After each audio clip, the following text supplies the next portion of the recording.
Hello, everyone, and welcome to the Better Future Conversations. These are part of the Global Institute for Shaping a Better Future, an initiative of Teach for All that is designed to foster global learning among educators and leaders all over the world who are working to reshape education in order to equip young people, students, to shape a better future for themselves and for all of us. The impetus behind the Global Institute is our belief that the inequitable and outdated education systems we have today don't equip our young people to navigate the very significant challenges facing the world. And we undertake these Better Future conversations to engage some of the most transformative education leaders in advancing our collective thinking about how we can, in fact, reimagine education in order to equip our young people to put our world on a better trajectory. So I am thrilled today to have MacKenzie Price, who is one of the co-founders of Alpha School, join us. Alpha School has gained so much attention across the world for its very bold reimagination of education. And I had the incredible privilege of visiting one of the Alpha schools in New York City earlier this week. And I'll just say, you all, that, we've been on this journey for about 10 years across Teach for All to really try to understand what is different in classrooms where we're seeing students developing holistically as leaders who can shape a better future. And probably the most central insight we've come to is that we really need to change the relationship between teachers and students, that where we're seeing students developing holistically, we're seeing a totally different relationship where there's just a genuine partnership between teachers and students, one where the teachers believe so much in the potential of their students and they know they can lead today and they see themselves as kind of learners working alongside students. And I have to say, that is what I saw when I visited the Alpha School in New York earlier this week. Like, just through and through, everything about the way the school is set up fostered just such a different relationship than exists in most places around the world. So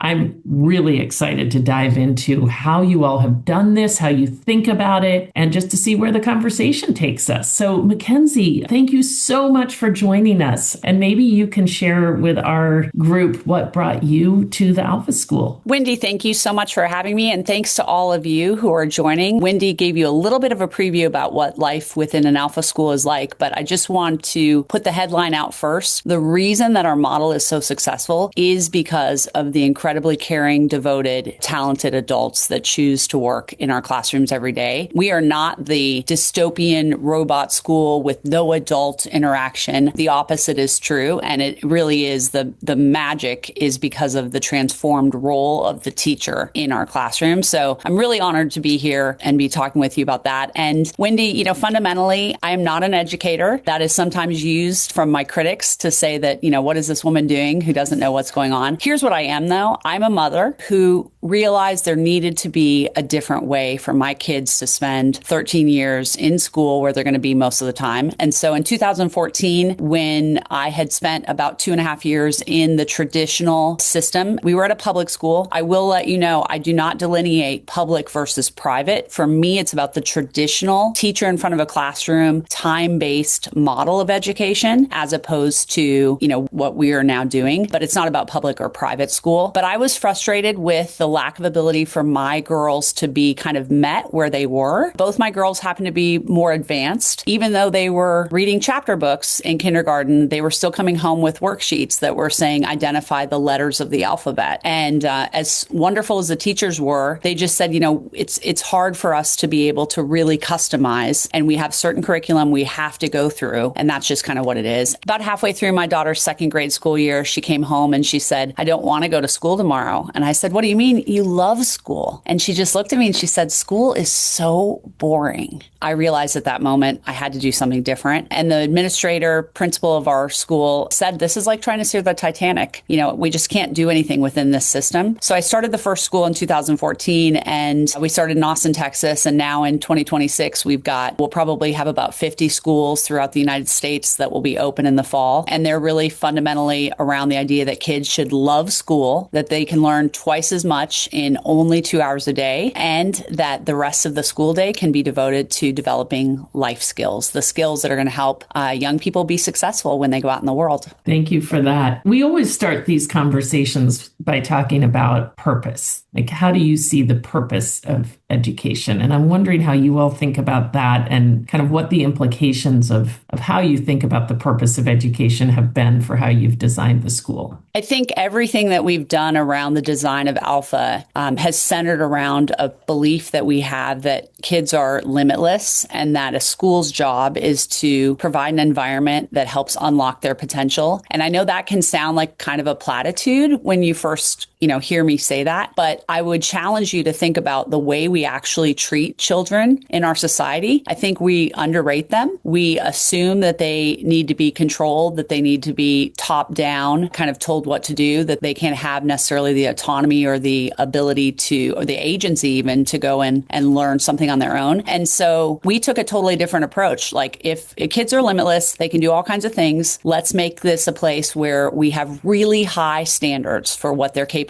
of, and we have the ability to provide the super high support that you need to create a motivated student. I also believe that school should be a place that helps kids find the intersection of their talents and their passions. What are they good at? What do they like to do? And what does the world need? And we shouldn't have to wait until kids go off to, in a lot of cases, even after college, before they really get to dig into, is this something I'm interested in doing? And so we give our kids that opportunity literally starting in kindergarten. They get to start exploring passions and interests that they have, and it goes through all of that. And so I also think that the skills that I would argue most people would say are what really matters are not how well do I know chemistry, or, how quick am I at my fast math? Instead, it's, am I a leader? Am I a team player? Do I know about grit and hard work? Do I have financial literacy? Am I able to communicate well? Am I socialized well? Do I know how to build relationships and interact with other people? And I don't think traditional school provides a lot of opportunities for us to really provide developmental coaching around those topics. Often where we get that life skill development is in extracurricular activities. It's out on the baseball field or the soccer field that kids are learning that, or, in their theater program after school, or music, whatever that is. And I believe that when kids have time during the school day to focus on developing those life skills, that's where real magic happens. And we don't have to sacrifice the academic portion. We can provide phenomenal academics that meet children exactly at the level and pace that they need to be met, and do it in a fraction of the time. I mean, the principles that you lay out around like this belief in the limitless potential of kids and the need to have high expectations and meet them with extra supports, I know just resonates with everyone across the Teach for All network. Those values are kind of what brought us all to this. One thing we've thought about a lot over the last years is the fact that what we have in our classrooms today is what we'll have in the world tomorrow, and we've really embraced the idea that we need to make sure that we're developing young people who will shape a better future for themselves, and for all of us. So this idea of, are we educating kids to improve our collective welfare is one that we think a lot about. And I'm wondering, does that come into play, or how does what you're doing sync up with that, would you say? I think we are trying to create a culture and an environment where students feel a sense of ownership and accountability and agency. And so much of where we do that is because we call our teachers guides. And the reason we call them guides and not teachers is because they really are not doing academic teaching. They are not leading a class in, core academic subjects. They are instead really guiding students around learning the skill of how to learn and becoming experts. And so, that's what they're doing. But everything that we look at in our classrooms is around helping kids feel a sense of ownership. And that's anything from the fact that they get paid for their academic goals, for hitting academic goals. And I'm sure that sounds crazy, but they really do. They get money that they can then use to purchase things in our school emporium. They can earn activities, things like that, to create what the rules and community standards should be. And again, we find that that when we give kids a sense of ownership in their culture, they call each other and themselves to a higher standard than when we're doing something that's sort of a top-down type of experience. And then the other thing that I think is really important, and when we think about what happens in the academic portion of our day, when kids are able to be met where they're at, you have a fifth grade student who needs to be in third grade material, for math. That student doing fifth grade math feels dumb, feels like they're not competent, they don't enjoy it. And when you instead are able to give that fifth grader third grade level math that they master and then move along, and they get finally to fifth grade and they're like, oh my gosh, I'm not dumb. It turns out if I put in the work and go through at the pace that works, I am competent. And we believe competence leads to confidence, and it completely changes the way that kids see themselves, their identities. So let's actually unpack a bit more. So when you think about like the outcomes you're working towards for kids, how do you think about those outcomes, and how do you measure them? And you shared a bit about the day, but maybe you could talk us through like the design of the day and how they're set up to meet those outcomes. Yeah. I don't know how much people know about Alpha. I saw one question in the chat that made me think that maybe they're not totally aware. So I'm going to walk through a little bit of what Alpha is. It is a full school day program, in-person school experience. The kids come in the morning. We always start the day with what we call a limitless launch. This is a group activity where they're usually doing something challenging. There may be a physical component to it. They're working through some sort of a problem that they're going to solve together as a team. What it is a chance to get the kids kind of excited and hyped up for the day, connected with each other, and we're teaching some sort of growth mindset strategy through this, because we believe when kids have a growth mindset, whether that be failure is fuel or the power of yet, I can't do something yet, but as I put the work in, I will be able to, that carries through to the rest of their day. After that very short 15-minute exercise, the kids go into their core academic block. What this is basically a 2-hour session in 25-minute blocks where kids will focus on math, language, reading, science, their core curriculum, with breaks in between. Now, what the students are doing during that time is they are working with an AI tutor learning platform. To be clear, this is not a chatbot. This is not a chatbot feature that comes up, because chatbots in education, I'm sure I'm preaching the choir here, are cheap bots, and they don't work. So I'm not an advocate of that type of AI use in a classroom. But instead, what's happening is our AI tool has been able to very precisely assess what a student knows and what they don't know in any of these subjects and what level they're at, and then takes them to the exact level of curriculum that they need. So again, you could have your fifth grade student who's back doing second, third, fourth grade level math. You could also have a fifth grade student sitting right next to their friend who's doing geometry work, because that's where they're at. Then what happens as they're moving through this curriculum, the AI platform is kind of watching in the background to see how efficiently and effectively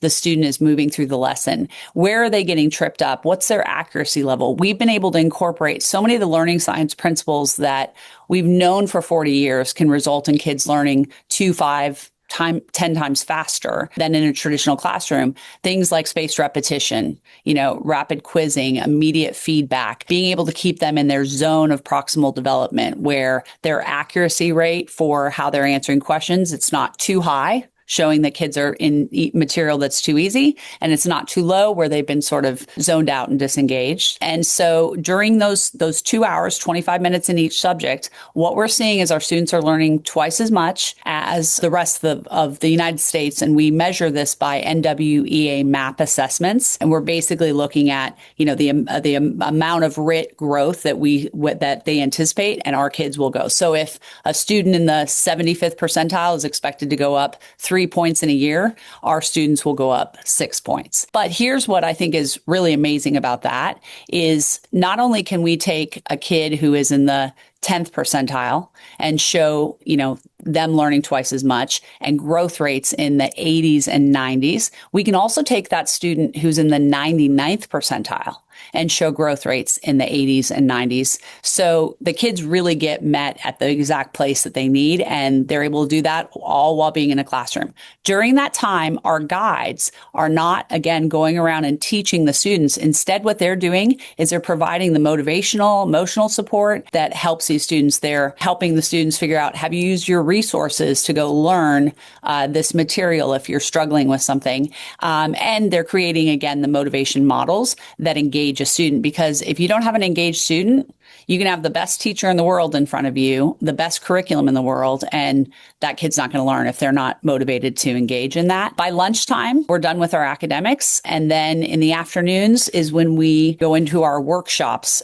These are our life skills workshops. So these are project-based workshop experiences. They can be anything from, we had a workshop where students were growing a garden, selling the food at a local farmer's market, donating the proceeds to an organization that they had researched in the community. That's stuff that our kindergarten through sixth graders were doing. We have kids who are building businesses. We've got kids who are managing vending machines around the country, building food trucks, managing Airbnbs, doing Spartan races, triathlons together. Kindergartners who are learning to, ride a bike and then riding as a team 5 miles during the day. And these things, what we have for when we look at measuring outcomes, how do you measure grit? As an example. And I can tell you what we do. Instead of saying, hey, here's a book from Angela Duckworth, read this book and write a report on what grit means.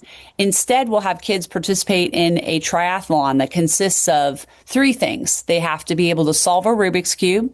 They have to be able to juggle 3 items for 30 seconds, and they have to run a mile without stopping. And when you see that a student has taken the time to learn the fact that, hey, there's an algorithm for solving a Rubik's Cube, and if I keep practicing and memorizing and trying, I get there. And if I start by juggling scarves, pretty soon I'm juggling balls. And if I incorporate atomic habits and walk and run and walk and run, pretty soon I'm running the mile. And at the end of this experience, when the kids are able to show that they can pass this test, we call it a test to pass, that shows that a kid has grit. And we do that in all different ways. And we always have some sort of a third party assessment that is showing whether a kid did this. Everything we're doing is also mastery based. So we don't have traditional report cards. We don't have our guides assessing this is what a grade a kid got. Instead, they don't move forward academically until they've hit a mastery standard. And then with whatever life skill workshop they're doing, there's some sort of objective test to pass to show if they made it. And you mentioned grit, but I think what's your kind of outcomes framework, would you say, that you're aiming at? I don't know that it's easy to explain. I can tell you when we look at all of the different life skills that we do, what grit looks like for a kindergartner is different than what grit looks like for a 17-year-old student about to graduate high school. So we have kind of building blocks that our life skills workshop team has. For example, the idea of receiving feedback. That is an important skill. So in kindergarten, what that is I can receive feedback without crying. I can receive feedback and then repeat the feedback back to someone. And then, as kids are in middle school, they will go out and actively say, I'm realizing I can go and actively find critical feedback because I know that critical feedback is what will help make me better on something. Yeah. And I will tell you, we have high school students who transfer into our schools who cannot pass the kindergarten level of receiving feedback. They cry if they receive feedback. And we, are teaching that. So the rubric that we kind of work through with each of our life skills is something that is scaffolded and stair steps. I will tell you one of the challenges we have with that is how do you take a child that transfers into one of our schools, let's say as a 7th grader, and hasn't had, 8 years of experience with public speaking and storytelling. How do you catch them up, right? Now, academically, I can take that 7th grader and roll them all the way back to kindergarten if I need to, academics, but it's harder from a life skills thing. And that's an example of a place where we're still working on iterating and building out that model. Yeah. Okay. There's so much to unpack in all this. And I'm also seeing awesome questions in the chat, and you all keep them coming, and we are going to get to the questions in a minute. But I do want to ask a couple other things on kind of how you've thought about the design of the school. So one thing I learned in the visit was that, kids can decide that what they want to do with their afternoons is go deeper in academics as well. And I guess like when I first started seeing all the headlines about Alpha School, it's like just 2 hours of academics. I guess my personal first thought was, okay, like we're trying to engage kids. Like what motivated my own kids in school was like intense academic experiences where they realized, oh, learning can be so interesting. And obviously, we're all trying to set kids up for lifelong learning and with the perseverance to get through like really rigorous academic work. So I wonder how you think about that as it relates to the 2 hours of kind of tech driven. We look at the 2 hours of academic instruction in the morning as productive struggle. Kids will get, they get through it at the right level that, is they're motivated to work through it. But there are some kids who at the end of that 2 hours, they're like, okay, now I want to go focus on these other things. And then we have other kids who are really like, you know what I want to do? I want to go deeper into physics. So for example, we have a student, she's a fourth grader. She loves science and she's particularly interested in physics. So one of the projects she's working on in the afternoons is she's creating a podcast called Quantumplations that is going to explain quantum physics concepts to other kids her age. And so not only is she diving deeper into her interest around quantum physics as a fourth grader, but she's also learning how to, explain and converse with other kids to explain these concepts and kind of spread that energy, in addition to filming and videography and editing and marketing her podcast. And this is an 11-year-old who's doing this. We also have students who are really interested in things like quiz bowls and history trivia and math Olympiad and all of those types of, projects that they have time to work on during the school day. The key really is, and you mentioned it with your kids, finding the thing that kids get lit up and excited about working on, and then giving them the outlet to do that. And so for some kids, it's things like sports management, where then they're learning about negotiating their NIL contract that they would be working on and incorporating math or building out budgets and using math things as part of their entrepreneurial or business activities. But I'll give you probably an example of something that most people would think there's no way that there is, an academic tie to this thing. We had a student who, when she was a freshman in high school, which is about 14 years old, she sat down with one of our guides and the guide had said, hey, what are you interested in? What do you think you'd want to work on for your project in the afternoons? And the girl's just like, I don't know. And he said, well, what do you like? What subjects are you interested in? And this girl was pretty turned off, just like, I don't know. I'm not really sure. And the guide asked her this question. Well, when you're at home and you've got nothing else going on, tell me what you do with your time. And her response was, I scroll TikTok and I think about boys. At least she was honest. And that kind of shows her guide. And she had a good enough relationship where she was able to be honest. And instead of the guide saying, okay, well, that is not worthy of your time spent, she said, okay, how can we figure out something that takes into account? Well, what ended up happening 4 years later over this period, this girl built an LLM that provided safe teen dating advice. She built an audience of 1 million people who were listening to the advice. She built a chat bot that would allow teenagers to ask for this safe dating advice. And then she did a research study to understand how her LLM did compared to a regular chat GPT and 150 mothers who were doing this. Her research has now been submitted and is in the final stage of approval with Nature, which is the #1 scientific journal in the world. If she is approved, which we'll find out in the next few weeks, she will be the youngest female ever and the only high school student in history to be there. And this was out of an interest of boys and TikTok. We turned this into a very, very serious academic research experience. Yeah. Wow. But it really takes the ability to creatively really meet kids where they're at. And that guide who said, I know you're going to be successful. And this student, she's a senior now, graduating this month. She'll be off to Stanford University in the fall. And I can tell you, when I met this student, she did not feel like she was a smart kid. She had an older sister who was smart, and she was like, I'm not the smart one. I'm the social one. Yeah. And, it shows that we can give kids the time to go work on their passions. Let's talk about the guides. I mean, and how you've gone about, because again, we know how challenging it is to change the relationship between adults and kids. Like it takes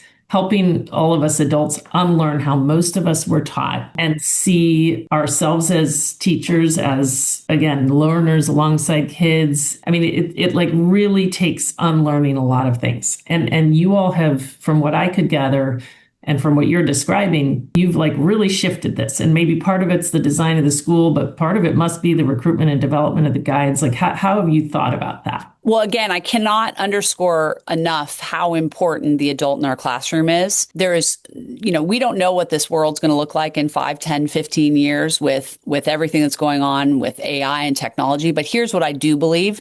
In 10 years, parents are still going to want to drop their children off in a building surrounded by other children and loving, caring adults. But what happens during that school day is what I believe will look different. And that is true when it comes to the role of the teacher. And so it is absolutely true. About 50% of our guides come from a traditional teaching background. Now, that 50% of guides who come from a traditional teaching background, they tell me this is like drinking from a fire hose because we are having to unlearn a lot of things. I will tell you specifically kind of 2 places where they realize maybe their training from their previous work needs to be unlearned. Number 1, they have to keep themselves from jumping in to teach. Right? Instead, they're asking kids if a kid is struggling with something, okay, did you use your resources? Were you able to, go through that process of learning how to learn instead of saying, here, let me jump in and teach you. And they have to learn that. The other thing is that the majority of our guides who apply for our role do come from a traditional teaching background. And where they end up not getting the job is our last step we have in the process is our guides, they'll come in for a shadow day where they'll work in the classroom. And the biggest thing we see with people from a traditional teaching background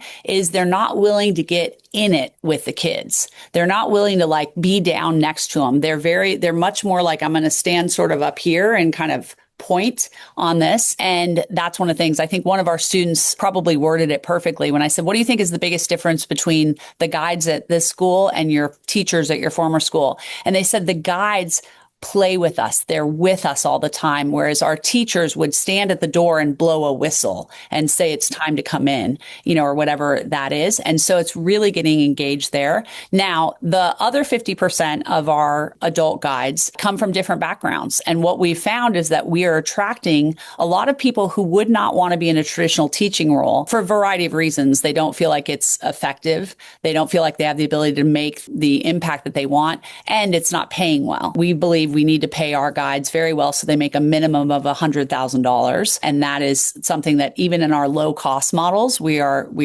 making sure the budget allows for higher guide pay on this. And so we're attracting people who come from usually backgrounds that show some sort of coaching or motivation, but that could be in business, it could be in athletics, all of those things. And basically the process for recruiting, we have them take basically a cognitive assessment, and then they have to show ability and a history of motivating and connecting with students. How do you take that student who is not engaged, not turned off, and what would be the motivation model that you would create for them? And is it mostly about recruiting and selecting, or do you put a lot into their training and development? The answer is both. We were very fortunate. We had about 80,000 people apply for our guide roles in the last year.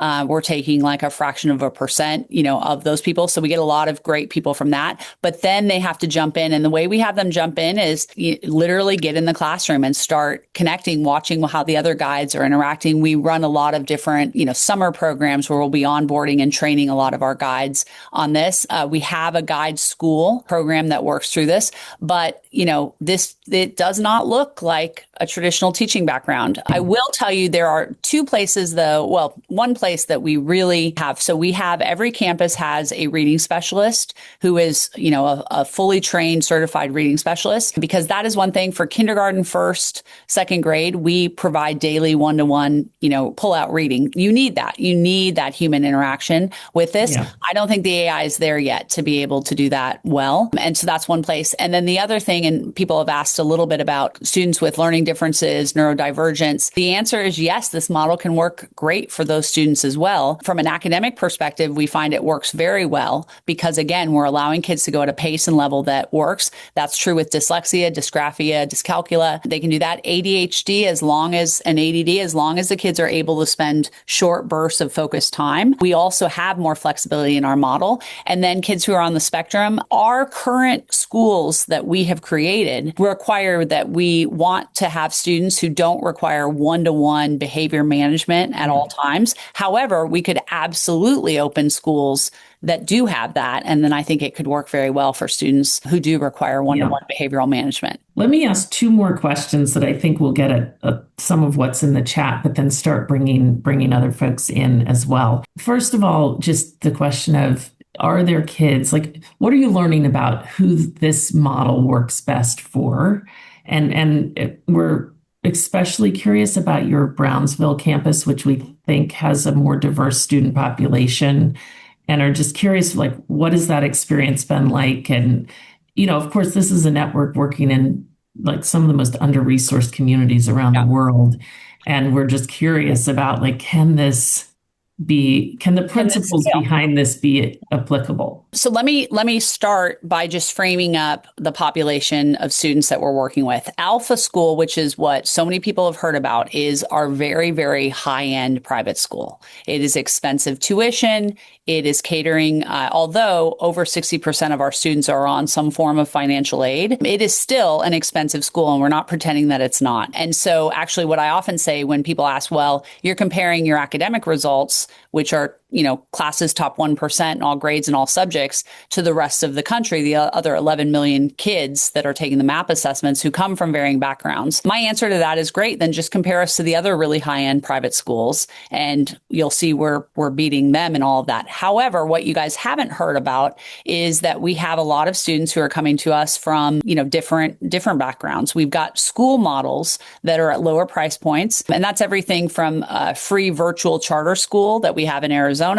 to in Texas, we will be the largest recipient of educational savings account funds for students that come from families that make less than $65,000 per year, or our special needs students. And so while Alpha does not have a large number of kids to draw from on this, we've still got a lot more work to prove out that this works. Here's what I do believe is that meeting kids at the academic level that they're at is critical. And unfortunately, what we see in a lot of under-resourced schools, and you see this in, certainly in the United States, the traditional system's not working. We act like this is some unproven thing compared to some perfect model. The traditional model is not working, right? Less than a third of our students are above proficiency at grade level in math or reading. And so I think that's where the idea of truly meeting students and taking that seventh grade kid and rolling them all the way back to kindergarten if they need is what makes a difference. And then the other thing is the motivational component is even more important, and having a guide who has the time to be able to spend connecting with that student that may or may not be getting that support at home on this. Mm-hmm. When you ask who this student, who works well in this model, here's the number one thing. You have to have a parent who is philosophically aligned with the idea of this. And it's two things. One, the idea of high standards and high support. That you have high standards. And I'm sure all of you can have examples of this. I can't tell you how many parents I talk to who are like, I don't care if my kid does well academically. Why are you asking them to make, 2x learning? I don't care if they're not at grade level. It doesn't matter to me. And, I find that surprising, but I'm telling you, there's a lot of people who do, and they don't like the high standards. So some of the criticism that you'll see about Alpha, I will say, has come from families that just do not like a higher standard put on there. Now, it's critical that you have the high support to go with that in order to be successful. Also, again, families who say, no, it takes a great teacher to really make history come alive, then this isn't going to be the right school. We also are asking for kids to just be coachable, to be willing to engage and be coachable on that. So that's what I'm saying, generally who works for. And then again, our current models have not created an environment yet for kids that need like one-to-one behavioral management. Got it. And last question, and then we're going to start going to these. How do you think about scaling? There are all sorts of questions from everything from what's the plan in the US around public schools to what about sub-Saharan Africa? Like, how do you think about that? And how do you think about equity within that question? if we're going to have an impact in education, we cannot just be impacting, a few thousand kids through a high-end private model. We have to scale and we have to become more accessible. And so there's several ways we're looking at doing that. First of all, from a private model perspective, we are opening private schools that are as low as $10,000 a year. And then, like I said, in Texas, which has educational savings accounts, that allows families to access our schools for no cost, which is helpful. We have had some public school interest, and I will tell you, we are about to start some public schools in in a major city. And that has been because the superintendent has had the support to do this. And so that will be in the public environment, and we'll do this. We are starting schools with Mr. Beast, if any of you have heard of that guy, in Kenya and Ecuador. So we'll be in Africa starting in the fall. A few schools where we'll be learning this. Obviously, we have to have internet. That is an important thing. And so Starlink is going to be working to provide the internet. And we're also teaming up with some philanthropy organizations that are going to be handling things like, food and wellness types of things. And then the other thing that we've done, and this is kind of, I'm sure a lot of people will scratch their heads and say, we have teamed up with the creators of Fortnite, and they are building a video game on top of our learning platform. And Fortnite was free to play for everybody in the world, and simultaneously the most profitable video game in history. And we believe the video game that is being built on our learning platform will be as interesting as Fortnite was to play, and will get kids above the 90th percentile in academics. So that's going to start rolling out. And in the next, basically, well, we're already piloting it, but I would say in August, you're going to start to hear more about that. And that's, again, going to be free to play. And so those are something. And then what I hope we are also doing is being an example that inspires people like all of you to say, oh, wow, we do finally have an opportunity to take this 200-year-old system of a teacher in front of a classroom that was designed to, educate the masses, in my opinion, to be obedient and compliant and kind of do as they're told. And instead, we can really use technology in a smart way, because to be clear, there's been so much bad technology incorporated in classrooms that has not worked. But to do it in a way that truly allows artificial intelligence to be that one-to-one mastery-based tutor, and then allow the teacher in the classroom to do what only humans can do, which is connect and motivate and engage and find out the things that drive children. And I hope that that's something that we are at least enabling people to think about. And that's, it's one of the reasons I'm so honored, Wendy, that you have taken time to learn about this model and share it, because, you are a giant in the teaching system. And I want teachers to know that your jobs will never be replaced, but I think your impact is going to be exponentially grown if you're willing to re-examine how you look at what a classroom teaching experience looks like. In fact, there are various questions here saying, if we want this in our country, what can we do? Like, what would you say to those folks who are asking these questions about how to get involved? So I am working on it. I will tell you, I had the opportunity in February to go to Washington, D.C., and I met with about 40 world leader first ladies from all over the world to share with them what we were doing. It's interesting how many of those first ladies would say, this is amazing. There's no way my country is ready for this yet. We're not quite there, but we're starting to do that. And I think it is getting more and more education out. And what I've done is, for any of you who've maybe seen me on social media, you might sit there and think, why is this woman spending all this time, doing Instagram videos or whatever? But the reason I'm doing it is to really raise awareness and help people be able to see what this picture looks like and then spread that. And so when we can have, however many, there's 200 people on this call who can walk out and say, you know what, this is actually, something that could be powerful. Let's go talk to our school administration. Let's talk to parents and let's drive that. Because again, like I said, you have to have philosophical alignment for this to work. Yeah. You also have to be willing fundamentally to, reimagine the whole school day, right? You can't say, well, we're going to do this 2-hour learning program, and then we're also going to do our normal math class or whatever. That's why app-based learning has not been successful in traditional classrooms, because when you put kids on 3 times a week, 15 minutes of Khan Academy or IXL, but then they're still back in their traditional, class, time-based class, it doesn't work. So I'm just hopeful that we'll get there. And I'm beating the drum of hey, this is something that works and we're just getting more and more people engaged. We're going to go to questions, and I'm going to pull up someone who had pre-submitted a question from Teach for Palestine, whose name is Saja Dajamin. My question is, how are reading and writing taught within the 2-hour learning model?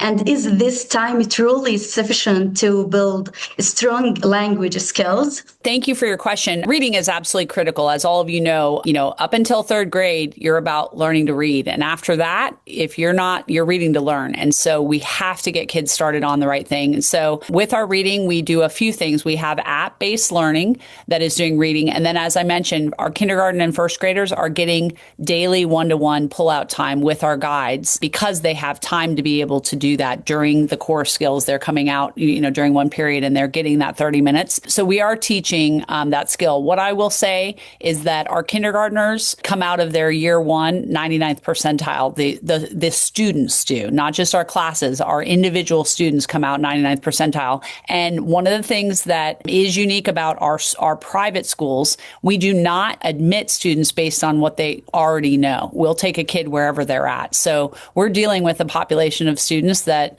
maybe have never seen the alphabet before. Some of them are kind of reading, although it's actually not as much over the last few years. I don't know if you've all noticed that. The number of kids that come to us already being able to read in kindergarten is way lower than it used to be. Probably pre-COVID is where I've noticed that difference. I guess parents were not reading to their kids at home during COVID, unfortunately. And so we have a lot of different tools that we use for reading, and then writing, also critical. One of the things that we are big fans of is having kids have, the ability to do, writing with a pencil, right? Learning cursive, using math journals. So our kids get plenty of time to do writing work. One thing that we are coming out with, we're in pilot, and this will be something that will be downloadable. We have also built a cursive app. And, cursive, it's crazy. Cursive takes about 300 hours to learn. With this app, we're showing that kids are learning cursive in 100 hours. And then, of course, there's the skill of writing itself, like the actual mechanics of writing. And we've created an app called Alpha Write that basically is going from, the structure of a sentence to a paragraph to an essay. They're writing in lots of different ways. And we teach those skills. Not only, though, just to kind of expand on what writing looks like, not only do you need to know how to write a 5-paragraph essay and an academic research paper, but you also need to learn how to write a professional email, how to write a tweet, a thread, how to write for copy, those types of things. So we're teaching kids a lot of different ways of where they're building out their writing and reading. Thank you, Saja and MacKenzie. Yes, thank you.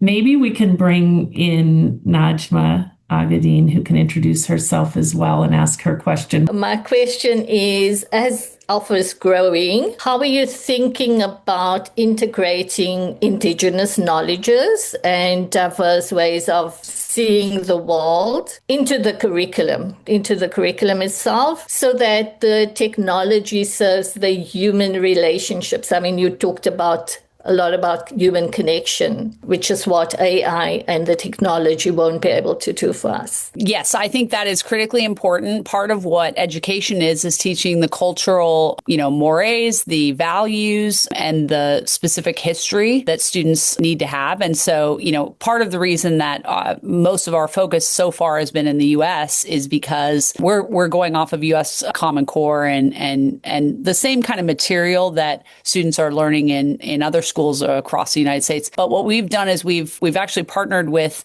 an organization that is building LLMs that are, trained within a country's norms. And so basically that is going to be, what the models go, or what our curriculum draws from is Common Core. And that's another thing to make sure it's important to know. A lot of times people ask me, well, AI, you can't trust AI to make up things. We're not asking ChatGPT to come up with a 5th grade curriculum. We're basically putting into our LLMs and the apps, the U.S. Common Core curriculum, and then going from there. And so the same thing will be true with other countries, is you've got to have that.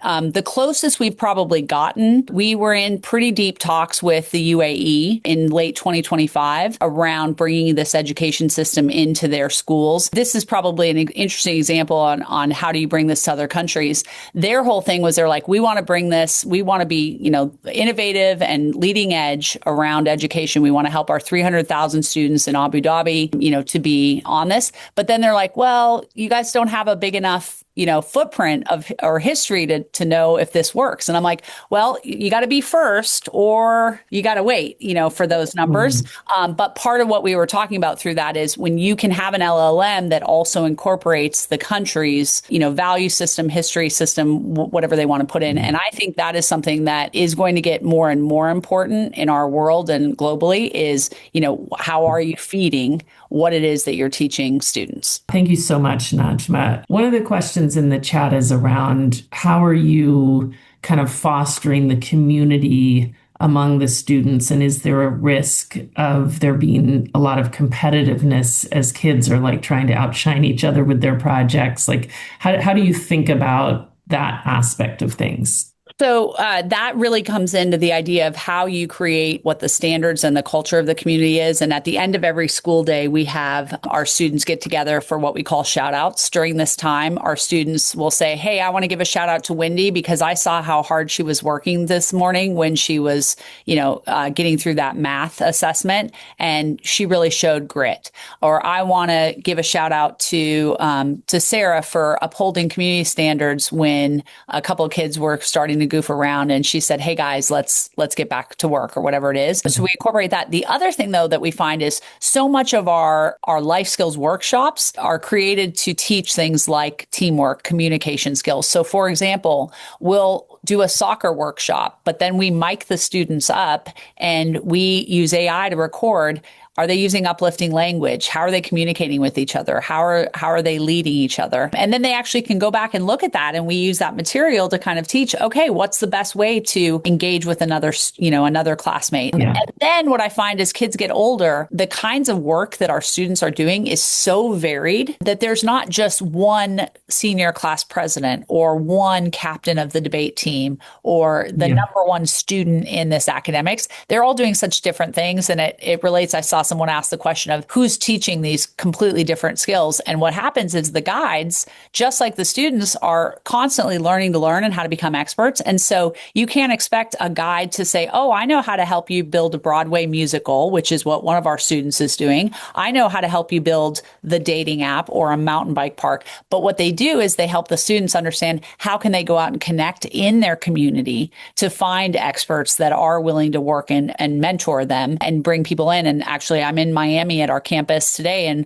one of the women that I was just speaking to had come in yesterday, and she's a filmmaker, a very well-known Hollywood filmmaker. And she said, I was working with the middle school students on their short films that they're making. She said, these kids are producing professional caliber work that I was blown away by. And, it's giving kids those opportunities. So we really haven't found a lot of struggle around competitive culture. Thank you. And I saw that on display as well when I visited, just like the sense of community that the guides and the students together have built. We're going to bring in one more question from the audience. Rachel Brody, who's an alum of Teach for America and is the senior vice president at Special Olympics. Rachel. Hi, it's so great to meet you. And thank you for this talk. How do you, where do you see the greatest opportunities and tensions between the current model and optimal inclusion for all learners across the spectrum of disabilities in the alpha model? There's just so much potential. And I'm interested to hear more about your thoughts on where you're seeing, the best success and where you see opportunities for growth. I think with regard from an academic perspective, as you mentioned, the ability to go self-paced really helps our students that have, learning differences. ADD and ADHD is probably the place where if a student isn't able to kind of lock in for that, we often ask 15 minutes at a time. And that's something we can usually tell pretty quickly, like in a shadow day, if a kid is able to engage. Now, the guides also have time to say, all right, let's go do an exercise. For example, I was at one of our campuses and a guide and a student went outside and they spent about 5 minutes running together. The kid came back sweaty and was ready to go lock in. And they understood for this child, that's what he needs, is some extra physical get going at that time. When you think about kids who are maybe, I think about some of our kids who are on the spectrum, and I think this could be true for lots. That's where some of the life skills workshops are just amazing. So for example, we have a workshop called How to Be a Spy, and it's all about spy training. But really what we're doing is we're teaching body language, eye contact, engaging in conversation, things like that. And I was at one of our schools and I walked into school, and a boy who's he's autistic, and you can tell he's autistic as soon as you start speaking to him. You realize that he's on the spectrum. But he walked right up to me and he grabbed my hand to shake it, and he said, "Hi, Miss MacKenzie. How is your day today?" And I said, "Well, it's great. How is yours? Do you have a busy day? What are you doing today?" And I said, "Well, I've got a meeting and I'm going to do this. What about you?" He said, "Oh, I'm about to go to lunch and then I'm going to go to my workshops." And then there was a lull. And then he said, "It seems like the weather is going to stay nice." And I said, "I think you're right." And then he said, "Have you noticed I've been maintaining eye contact?" And I said, "I absolutely have." And about 2 days later, I saw his mom, and his mom came to me crying and hugged me and said, this is what my son needs to be learning, right? He was actually very, very strong academically. She's like, this is the kind of skill that he needs to be learning. And by the way, I think all kids would benefit from the How to Be a Spy workshop. In fact, I think there's some adults who would benefit from going to our How to Be a Spy workshop. And those are things that happen. Another one, I just had this with another student who has some sensory processing challenges. And one of the things we do is a cold plunge. And he came to me and he said, "Miss MacKenzie," he said, "I was able to get my arms in the cold plunge." He said, I haven't been able to get my whole body in, but because I struggle with some sensory processing, here's what I'm working to get better." And the fact that, first of all, he's aware of something he struggles with and doesn't look at that as a reason he can't. And I will tell you, I have another student who was actually on my Future of Education podcast who said this so well. She said, "When I came to Alpha," she said, "I told my guide, I'm dyslexic, so I don't read and I shouldn't have to read because I'm dyslexic. And, you should make sure you have accommodations for me." She was a fourth grader. And she goes, "After 3 months, I realized dyslexia is just something that I have. It's just my brain works differently. It doesn't mean I can't read. It doesn't mean I can't whatever." And she said, and she went from, reading at a first grade level to reading at like 2 years ahead within a few months. And I think that's something that is so important for us to do. And again, I think, Rachel, I love the work that you do, and Special Olympics is such an incredible thing. I do absolutely believe we could open a school that caters even more to kids as their maybe severity of their their behavior or their challenges goes. But I will tell you, from a learning difference thing, what we don't do is, like, for students with dyslexia in Austin, Texas, where I'm from, there's a school that specializes in dyslexia and really teaches. We're not doing that. We're just saying, hey, you can get more time and pace, and you can have voice to text support, that kind of thing, auditory visual support. But we're not going in and like changing neural pathways or doing that. Thank you all. I know we're a little beyond time. MacKenzie, you've given us so much to think about. We could keep talking to you for hours. I think you've left us all really contemplating, like, what are the principles behind this? How can we apply them in much less resourced contexts? There's just so much to be learned from what you're doing. So thank you so much for your time. And I hope this is just the beginning of an ongoing conversation. Well, thank you. You can learn more on Future of Education on YouTube, on Instagram. I've got a podcast. And really the goal of that is to help show just more and more examples of things that people are doing. And then the other thing I'll tell you, we have a student who has now graduated from Alpha, but she writes a Substack newsletter called Austin Scholar.